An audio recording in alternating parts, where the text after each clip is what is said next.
제 친구 가운데에 교수 부부가 있습니다. 지난 주간에 은퇴를 잘 했다고 밥을 사겠다고 그래서 자리를 같이 했습니다.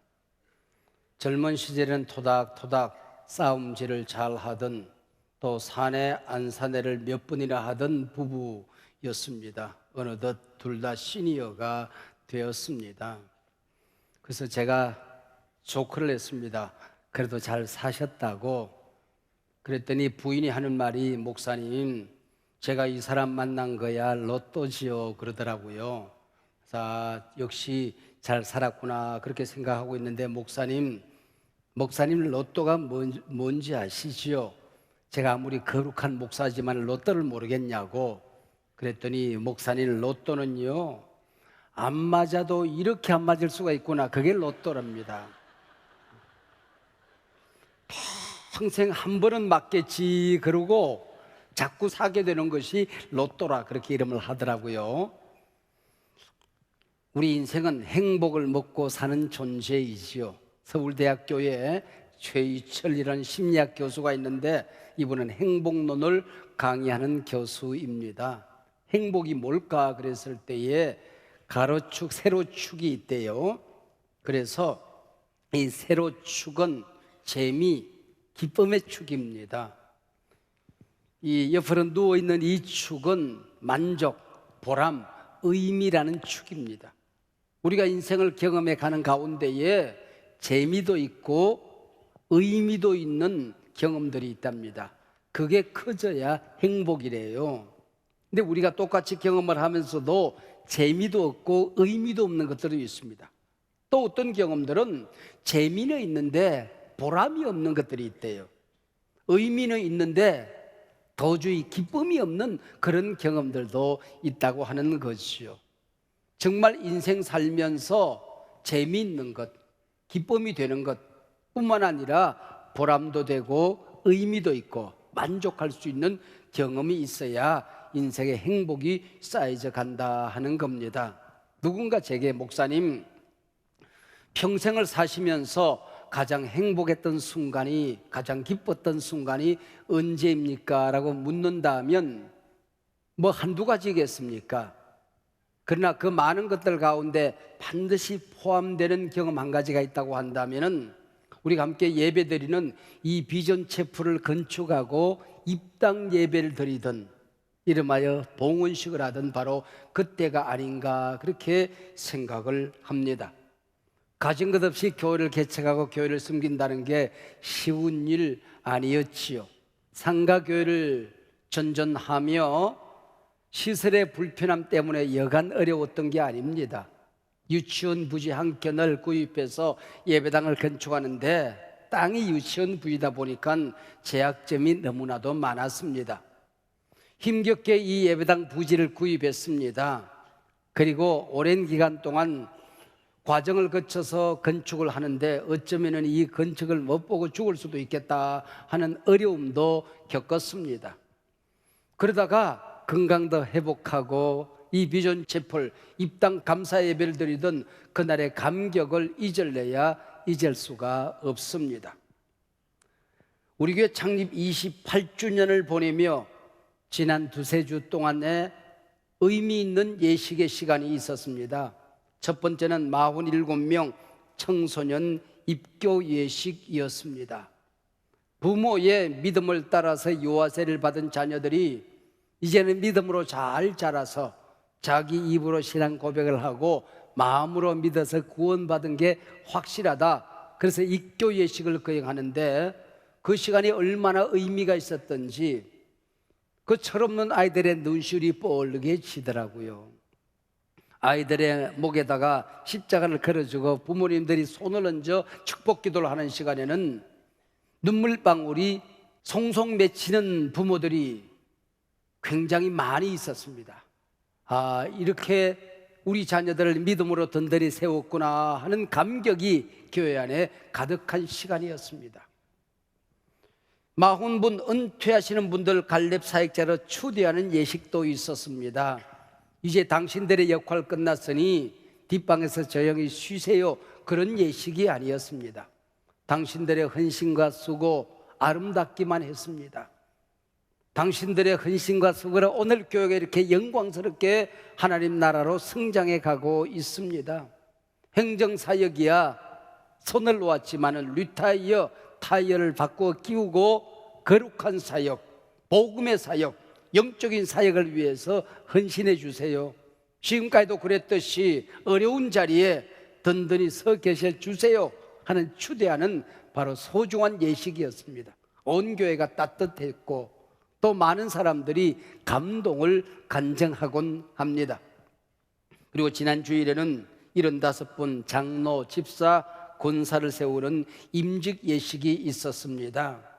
참으로 장엄했고 질서정연한 그 예식 가운데 임재하는 성령의 능력, 많은 분들이 이곳에 임하는 성령의 구름을 경험하는 은혜의 잔치였습니다. 임직 받으시는 분은 물론 그 예식에 참여하는 모두가 하나님의 영광을 경험하는 귀한 잔치 자리가 되지 않았습니까? 믿음 공동체 예식은 참 중요합니다. 성경적인 의미가 있고 신학적인 이유가 있습니다. 그래서 잘 구현하면 모든 사람들이 감동을 받고 성령의 임재를 느끼게 되는 것입니다. 오늘 본문 느헤미야와 백성들이 예루살렘 성벽을 재건하고 봉헌식을 거행하는 장면입니다.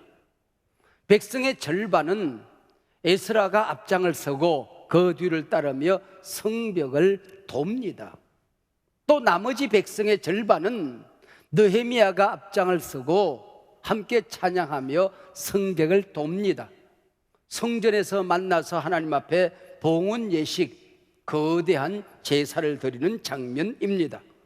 이 봉헌식을 설명하는 오늘 본문, 성벽 규모가 몇 킬로나 되더라, 건축 양식은 어떠하더라, 아름다움이 어떠하더라, 이런 기록이 전혀 없습니다. 하나님이 어떻게 역사하셨는지, 가문이 어떻게 헌신하셨는지, 그분들의 명단과 가문의 이름이 등장하고 있습니다. 이것이 오늘 봉헌식입니다. 봉헌 예식에 앞서서 느헤미야와 영적 지도자들은 찬양하며 성벽을 돌고 있습니다. 왜 이런 퍼포먼스를 하는 것이었을까요? 오늘 읽은 본문은 느헤미야 12장인데 제 머릿속에는 줄곧 10장을 앞으로 거슬러 가서 느헤미야 2장 12절로 17절에 있는 말씀이 오버랩되어서 지나가고 있습니다. 군계 이락, 이 페르시아에서 성공하여 잘 살던 느헤미야에게 하나니라는 동생이 돌아와서 예루살렘 성벽이 다 무너졌습니다. 성문들이 불탔습니다. 폐허가 된 이 소식을 전해 듣고 밥을 먹지 못합니다. 잠을 자지 못합니다. 몇 날 며칠을 통곡하고 웁니다. 그러다가 어렵사리 죽으면 죽으리라 그러고 임금에게 나아가서 임금이 감동을 받고 저서를 내립니다. 이 사람이 가는 곳은 나라의 국경의 문을 다 열어라. 그리고 필요한 물자 돈을 지원해라. 돌아왔습니다. 예루살렘 성에 돌아와서 보니까 정말 어처구니가 없었습니다. 간밤에 혼자 말을 타고 무너진 성벽을 돌아봅니다. 어떤 길은 쓰레기 더미가 너무 넘쳐나서 말이 지날 수가 없는 것입니다. 이 성을 지키는 지도자들은 어디 가서 뭘 했단 말인가? 그러나 분노를 가라앉히고 백성들을 모아놓고 하나님이 함께 하십니다. 일어나십시다. 성을 수축하십시다. 다시는 수치를 당치 마십시다. 그렇게 어렵게 성을 수축하고 지금 그 성벽을 돌고 있습니다. 머릿속에 무엇이 스쳐 지나갔을까요? 온갖 어려움, 그 어려움을 이기게 하신 하나님의 역사가 주마등처럼 머릿속에 스쳐 지나가지 않았겠습니까? 산발락과 도비야 원수들이 조롱합니다. 야, 가진 것도 없는 것들이 성을 수축하겠다고? 여부가 올라가도 무너지겠다. 야, 조롱합니다. 공격합니다. 간사하고 찬양하는 음모를 매일 일삼습니다. 이런 시련 속에서 하나님이 어떻게 도와주셨는지, 하나님이 어떻게 역사하셨는지 순간순간들이 기억납니다. 성벽을 어루만집에 돌면 느헤미야는 실성한 사람처럼 하나님이 하셨어요. 하나님이 하셨어요. 하나님 감사해요. 하나님 찬양 받으세요. 하나님 마땅히 영광 받으셔야 돼요. 하나님이 하셨어요. 그래서 오늘 설교 제목이 하나님이 하셨다. 하나님이 하셨다입니다. 이건 불가능한 일이었습니다. 이토록 아름답게 이제 이루어졌습니다. 순간순간 울컥울컥하는 눈물을 억누르며 돕니다. 백성의 지도자들 돌멩이 하나, 벽돌 한 정, 나무 토막 하나에 자신들의 눈물을 기억합니다. 땀과 피가 묻어있는 자국들이었습니다. 어찌 감격이 없을 수 있겠습니까? 1부, 2부 때는 제가 죽었는데 오늘 3부 예배는 건축위원장이 계시니까 건축위원장이 죽었다고 합시다. 세 번 다 제가 죽기는 억울하잖아요. 건축위원장이 죽었습니다. 그러면은 우리가 여기서 장례 예배를 치르겠죠. 위원장님 관에 메고 그리고 바로 갔다가 산에 묻겠습니까? 이 비전체를 한 바퀴 삥 관을 메고 돌지 않겠습니까?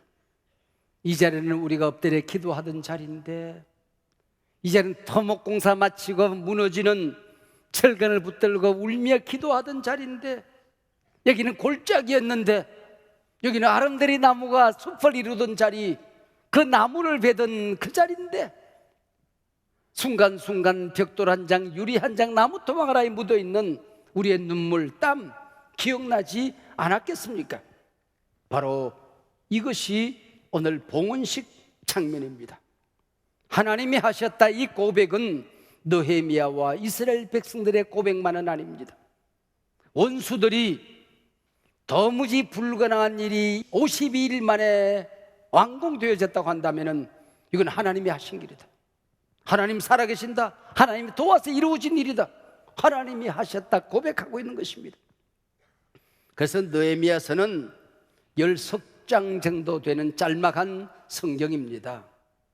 이 10석장밖에 안 되는 느헤미야서에 하나님이 하셨다, 하나님이란 단어가 무려 60번 이상 등장합니다. 하나님이 어떻게 일을 시작하셨는지, 어떻게 마치셨는지, 어떻게 역사하셨는지 생생하게 기록하고 있습니다. 하나님이 하셨다, 이것이 바로 믿음의 사람들의 자서전적인 고백입니다. 여러분이 오늘 인생의 마지막 날이라고 한다면은 지난 날을 돌이켜보며 순간순간 하나님이 하셨다고 고백하지 않겠습니까? 그 고난의 시간, 고통의 시간, 내게 힘을 주신 분이 하나님이시다. 배운 것 없는데, 물려받은 것 없는데 잘 먹고 잘 살았다, 하나님이 하셨구나.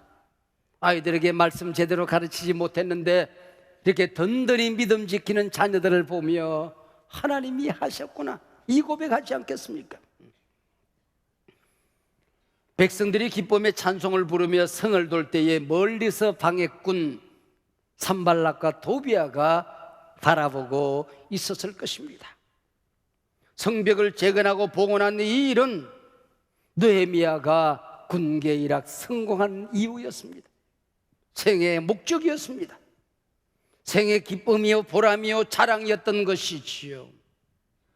에스더 시대에 유다인들을 진멸하기 위해서 사형대가 높이 매달려 있었습니다.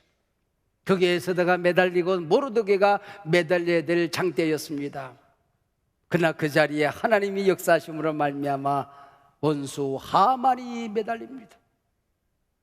당신의 백성들을 향하여 하만 족속을 나가여 보라, 하나님은 살아계신다. 보라, 하나님은 당신의 백성을 지키신다. 얼마나 당당하고 통쾌한 장면입니까? 850명 이방 선지자들과의 대결에서 멋지게 승리하고 하나님께서 3년 6개월 동안 하늘을 닫으셨다가 소낙비를 내리십니다. 그 비를 맞으며 엘리야는 퍼레이드를 벌이는 것입니다. 임금이 마차에 타라고 얘기했지만은 아닙니다, 나는 비를 맞겠습니다, 달리는 것입니다. 하나님의 백성들아 보라, 하늘문을 닫으시는 분도 하나님이시요 하늘문을 여시는 분도 하나님이시다. 비를 그치게 하는 분도 하나님이시고 비를 주시는 분도 하나님이시다. 하늘도 하나님이 주인이시고 땅도 하나님의 주인이시다. 하나님의 백성들아, 하나님이 비를 주셨다. 장대비를 맞으며 퍼레이드를 벌이고 있는 엘리야의 그 멋진 장면, 오늘 성벽을 도는 느헤미야의 심장과 얼마나 닮았습니까? 우리가 성령의 음성을 듣게 되면은 일마다 때마다 하나님이 하셨다는 고백을 하게 됩니다. 그러나 마귀는 가끔 우리에게 아니야, 네가 했다. 너 교회를 얼마나 많이 섬겼니? 근데 네가 받는 대접이 그 모양이야. 섭섭증을 일으킵니다. 마귀가 하는 말입니다. 그래, 내가 했어. 내가 얼마나 수고했는데. 마귀의 소리입니다. 시골 우물가에 개구리 떼들이 살고 있었습니다. 자기들은 그 개구리들이 모여 사는 우물이 전부인 줄 아는데 하늘에 보니까 학이 우아하게 후이 날고 있거든요. 그래 개구리 한 마리가 야, 뭐 또 있다. 나도 하늘 한번 날아봤으면 좋겠다. 그랬더니 학이 그 소리를 들었어요. 네가 날개가 없는데 어찌 하늘을 날 수 있겠느냐. 학 형님, 여기 꼬챙이가 하나 있어요. 이 꼬챙이 것을 학 형님이 무세요. 그리고 제가 꼬챙이 것을 제가 물면 학 형님이 하늘을 날게 되면 저도 하늘을 날 수 있지 않겠습니까? 야, 그거 기가 막힌 생각이다. 야, 그거 꽤 기가 막히다. 그래, 물어라. 그래서 학이 꼬챙이를 물고 하늘을 나릅니다. 그래서 우물을 빙빙 돌면서 허이 나는데 밑에 있는 개구리들이 보니까 기가 막히거든. 자기 친구 개구리가 하늘을 나르거든요. 야, 저 꾀를 누가 냈을까? 지혜가 놀랍다. 야, 아무개 개구리가 하늘을 난다. 저 꾀를 누가 냈을까? 그랬더니 그걸 못 참고 개구리가 내가 했지. 내가 하는 순간 땅바닥을 향하여 곤두박질을 친데 그 다음날부터 그 개구리가 눈에 보이지 않더라. 내가 했지, 내가 했지. 하나님이 선택하셨고 예수님이 구속하셨고 성령님이 인치셨으니 삼위일체 하나님 찬양. 죄 많은 나를 구원하신 일을 하나님이 하셨습니다. 하나님이 지켜주시고 예수님이 함께 하시고 성령님이 능력 주시니 삼위일체 하나님 찬양. 목장 사역의 성벽을 이룬 것도, 다음 세대 자녀들의 성벽을 이룬 것도, 예배를 이토록 아름답게 섬겼던 아름다운 성벽, 가난한 자 약자들을 섬겼던 아름다운 성벽, 내 곁에 사람들이 실망하고 좌절하고 넘어져 있을 때에 기도와 말씀으로 저들을 이렇게 세웠던 사람의 성벽, 가진 것도 없는데 내가 이룬 사업들, 일터에 행복했던 일들, 우리 가정을 믿음으로 세웠던 일들, 내가 쓰러지고 넘어지고 도무지 일어날 수 없을 때 힘주시고 내 손 붙들어서 오늘까지 인도하신 분 하나님이 하셨습니다. 하나님이 하셨습니다. 이게 우리들의 신앙 고백 아니냐 그 얘기지요. 이 성전 봉헌식을 거행하며 30절에 보면 참 재미있는 예식 한 가지를 거행합니다. 성결 예식입니다. 제사장과 레위 사람들, 백성들을 거룩하게 하는 성결 예식을 거행합니다. 거기까지는 이해가 돼요. 근데 그 벽돌 한 장, 성벽, 나무 토막 하나, 성문까지도 거룩하게 하는 성결 예식을 거행하게 되는 것입니다. 무슨 의미가 있을까요? 하나님 앞에 섰을 때에 하나님이 이루신 역사를 돌아보기 전에 우리 마음을 거룩하게 하고 우리가 했던 이 역사 하나하나를 거룩하게 하여 하나님께 돌려드리는 것입니다. 성벽 재건 과정 기쁨으로만 일했겠습니까? 불평할 때도 많았습니다. 뒤에서는 지도자 느헤미야를 원망했을 것입니다. 피곤해 지칠 때마다 다투기도 했습니다. 조금만 기다리면 될 것을 산발랏이 쳐들어왔을 때에 이러다가 우리 다 죽는 것 아니야? 이러다가 우리 가정 다 망하는 것 아니야? 불신앙을 드러냈습니다. 성벽 성문까지 성결하게 했습니다. 돌아보면서 누구는 이렇게 길게도 잘했네. 내 아무개 가문이 이게 뭐야 이걸 공사라고 했어? 아마 비교의식을 가지고 백성들의 마음이 나누어졌을 것입니다. 느헤미야와 제사장들이 성결의식을 통하여 아니다, 다 아름답다, 가문들마다 수고했다, 이 성문을 매단 가문 아름답다, 우리가 이 성문을 열고 닫을 때마다 하나님께 감사하자. 모두 하나님이 하셨다. 모두 최선을 다했다. 거룩하다, 거룩하다, 아름답다, 깨끗하다, 하나님이 받으셨다. 그게 성벽 성결 예식입니다. 우리가 하나님 앞에 섰을 때에 우리가 이룬 성벽들이 어떠하든지 간에 하나님이 귀하다, 소중하다, 아름답다 축복하는 순간이라고 하는 것이죠. 주제 찬송이 뭔지 아십니까? 감사 찬송이라고 하는 겁니다. 31절, 38절, 40절, 46절 감사 찬송을 부르며 돌았다. 모든 백성이 감사의 노래를 불렀다. 감사 찬송이란 말이 반복적으로 등장합니다. 무너진 성벽, 불타버린 성문, 사마리아에 조공을 갖다 바칩니다. 원수들이 쳐들어올 때마다 산아 나를 숨겨다오, 바위야 나를 감추다오, 어린 자식 품에 안고 도망다니던 일이 생각이 납니다. 농사 지었지만 먹고 살 길이 없어서 나무 껍데기 벗겨 먹고 살던 그때 일이 생각납니다. 근데 지금 아름답게 성벽이 완공되어졌습니다. 하나님이 이 백성 지키신다는 사인이지요. 성문이 튼튼하게 세워졌습니다. 그 성벽을 돌면서 감사와 감격이 오죽했겠습니까? 아무리 생각해도 하나님이 하셨습니다. 내가 성문이 불탔다는 소식을 듣고 가슴 아파 우던 것도 하나님의 은혜였습니다. 임금을 찾아갔을 때 임금이 거침없이 사인을 휘갈겨 쓰던 순간 하나님이 안 도와주시면 불가능한 일이었습니다. 원수들이 쳐들어올 때마다 막아주셨던 것 하나님이 막으신 것이죠.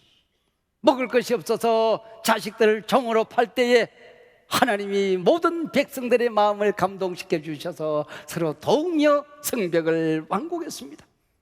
약하디 약한 우리를 통하여 이 거대한 역사를 이루셨구나. 왜 눈물이 안 흘렀겠어요? 왜 감격스럽지 않았겠어요? 감사 찬송이 왜 쏟아져 나오지 않았겠어요? 쏟아져 나온 것이죠. 지금까지 살아왔던 인생의 성적을 되돌아보며 하나님이 하셨어요, 하나님 감사해요, 그 마음이 내 속에 솟아오르면 여러분 잘 사신 것입니다. 오늘 본문 마지막 43절에 보면 이 행복감을 한 절 가운데 즐거워했다는 말이 4번씩이나 반복적으로 등장합니다. 저 깊은 곳에서 솟아오르는 그 기쁨의 감정을 얘기하는 것입니다. 즐거움, 감사와 기쁨은 가졌다 못 가졌다, 많이 가졌다 적게 가졌다의 문제가 아니었습니다. 하나님이 함께 하셨으니, 하나님이 지켜주셨으니, 부족해도 하나님이 소중하다 말씀하셨으니 하나님 앞에 내 인생을 높여드리며 감사 찬송을 부르는 장면입니다.